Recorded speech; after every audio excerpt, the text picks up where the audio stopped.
Luke 23:26 to 56. So, um, Jesus was carrying his cross. Then a large crowd of people follow him, and the women who were mourning and grieving. So the woman who loves him, who is part of his like group, and then he stopped. He turned to them and said, like, don't weep for me, but weep for yourselves and your children. That there will be a time when there's like a lot of tribulation, and that it's better not to be born.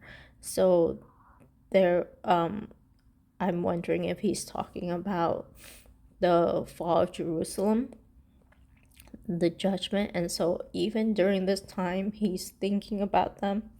He's thinking about what's gonna come.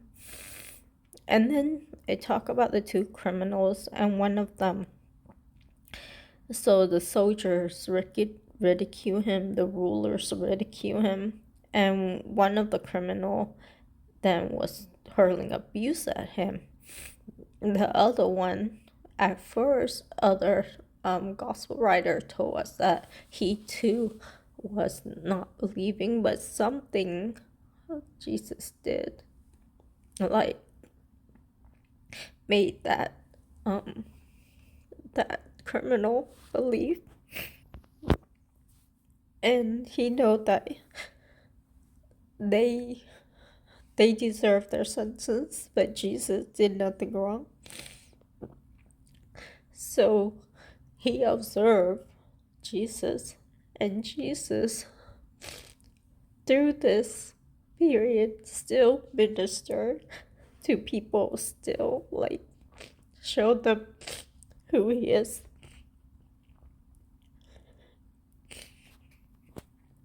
And that criminal believed, and will be with Jesus in paradise. So on his final time, he's still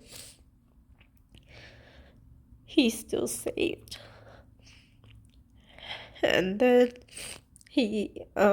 there was darkness. He then committed his spirit to God. There was a centurion who saw all that happened, and that ministered to him too. He knows that this man was innocent. And then Jesus was buried in Joseph's tomb. We were told that he is a member of a council, a good and righteous man, and he did not consent to their plan and action.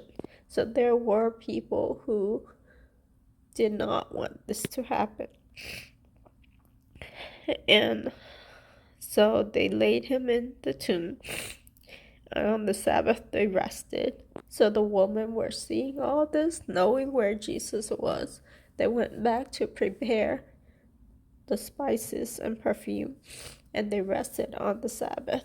How agonizing that time would have been, so that they're probably waiting for the Sabbath to be over so that they can prepare Jesus' body or to visit Jesus' body.